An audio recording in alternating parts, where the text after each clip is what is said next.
우연과 우연으로 엮은 이야기. 좁쌀 한 톨로 장가들기. 이야기 속 사자성어 토적성산.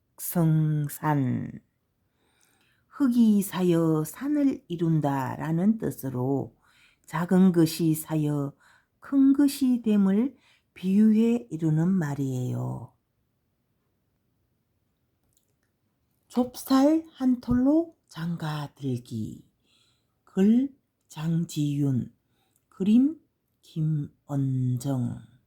잘 들어주세요.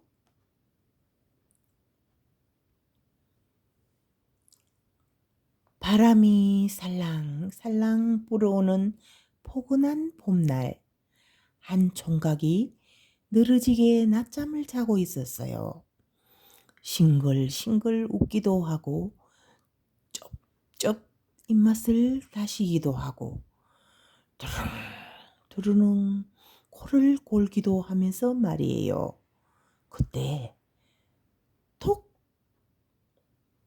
좁쌀 한 톨이 날아와 총각의 이마에 떨어졌어요. 에이, 뭐요? 시방 예쁜 색시어도 장가 들려는 참이었는디.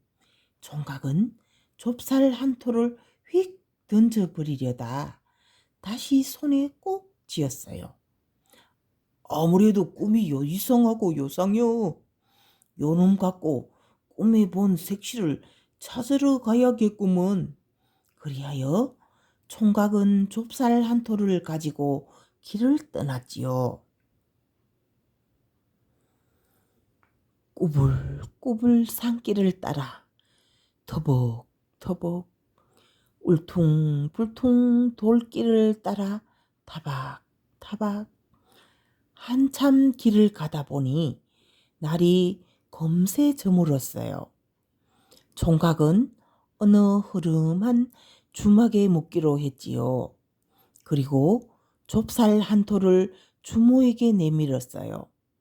이 좁쌀 좀 맡아주시오. 주모는 가만히 좁쌀을 살펴보다가 아이고, 웬 별 싱거운 사람 다 보겠네 하고는 좁쌀을 마루 한 귀퉁이에 휙 던졌지 뭐예요. 아침이 되자 총각은 주모를 찾아갔어요. 어제 먹긴 좁쌀 한 톨 주시오. 주모는 총각을 위아래로 한참을 흘기더니 마루 귀퉁이를 살폈지요. 그런데 이게 어찌된 일이래요? 좁쌀 한 톨이 깜쪽같이 사라진 거예요. 아이고, 이상하네. 분명히 이리 던져두었는데 밤새 지가 물어갔나? 이복의 총각, 내 다른 좁쌀을 줌세. 안 돼요. 꼭 그 좁쌀이어야 해요. 아니면 그 좁쌀 먹은 쥐라도 내놓으셔요. 주모는 하는 수 없이 뒤주 안에 숨어있던 쥐 한 마리를 잡아주었어요. 총각은 좁쌀 한 톨 대신 얻은 쥐를 가지고 길을 떠났지요. 구불구불 산길을 따라 터벅터벅 울퉁불퉁 들길을 따라 타박타박 한참 길을 가다 보니 또 날이 저물었어요. 총각은 또 주막을 찾아 들어갔지요.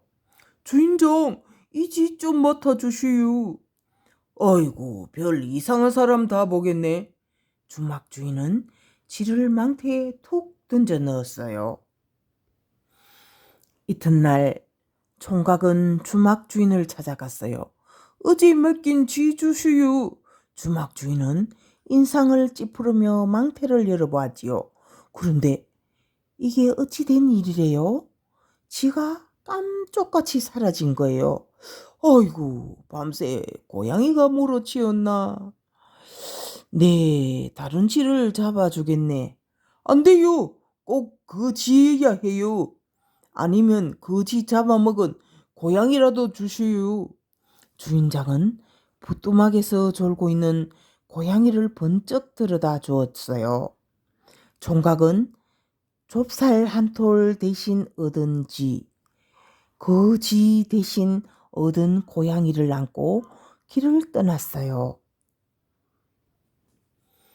구불구불 산길을 따라 터벅터벅 울퉁불퉁 돌길을 따라 타박타박 길을 가는데 갑자기 똥이 마른 거예요. 총각은 손으로 꽁무니를 꾹 틀어막고는 앞서가는 말장수에게 고양이를 맡겼어요. 이봐요, 이 고양이 좀 맡아주셔요. 말장수는 코를 막으며 손을 내저었어요. 어이구 냄새, 급하긴 되게 급했나 보네. 그런데 뭐 이런 고양이를 맡긴담. 말장수는 말 옆에 고양이를 슬쩍 내려두었지요. 총각이 볼일을 보고 나와보니 글쎄 고양이가 말에게 밟혀 죽어 있는 거예요. 말장수는 머리를 끌적이며 말했어요. 아이고 미안하네. 내 다른 고양이를 사줌세. 안 돼요. 꼭 그 고양이에야만 해요. 아니면 그 고양이를 죽인 말이라도 주셔요. 총각이 하도 떼를 쓰니까 말장수는 하는 수 없이 말을 주었어요. 총각은 좁쌀 한 톨 대신 얻은 지 대신 얻은 고양이, 그 고양이 대신 얻은 말을 타고 길을 떠났어요. 말을 타고 타박타박 총각은 금세 한약에 도착했어요. 이리저리 둘러보며 한양 구경을 하는데 마침 소싸움이 벌어지고 있는 거예요. 총각이 가까이 다가가 구경을 하는데 글쎄 성난 소 한 마리가 달려와 뿔로 말을 콕 받아버리는 게 아니겠어요? 소 주인은 어쩔 줄을 몰라 하며 말했어요. 아이고 미안하게 됐네. 내 다른 말을 사줌세. 안 돼요. 꼭 그 말이어야 해요. 아이고. 아니면 내 말을 죽인 소라도 주시오. 소 주인은 눈물을 머금고 총각에게 소를 주었어요. 총각은 좁쌀 한 톨 대신 얻은 쥐 대신 얻은 고양이, 고양이 대신 얻은 말, 그 말 대신 얻은 소를 끌고 길을 떠났어요. 소를 끌고 느릿느릿 걸어가는데 또 날이 저물었어요. 총각은 정성집 옆 주막에서 하룻밤 묵어 가기로 했지요. 당연히 주모에게 소를 맡기고 말이에요. 그런데 이게 어찌 된 일이래요? 그 다음날 주모를 찾아가니 소가 없어졌다는 거예요. 아이고 정말 미안하네요. 아들놈이 그 소를 정성떼게 팔아먹었다네요. 주모는 다른 소를 사주겠다고 했어요. 안 돼요. 꼭 그 소여야 해요. 그 정성떼기 어디요? 총각은 정성집을 찾아가 문을 두드렸어요. 내 소 주시오. 얼른 내 소 돌려주세요. 깜짝 놀란 하인이 달려나오고 정성도 무슨 일인가 나와 보았어요. 이런 진정하게 그 소는 어젯밤 맛있게 요리해서 내 딸에게 먹였네. 사정이 딱해 보이니 내 다른 소를 내어주겠네. 총각은 고개를 절레절레 흔들었어요. 안 돼요. 꼭 그 소여야 해요. 아니면 내 소를 먹은 딸이라도 주셔요.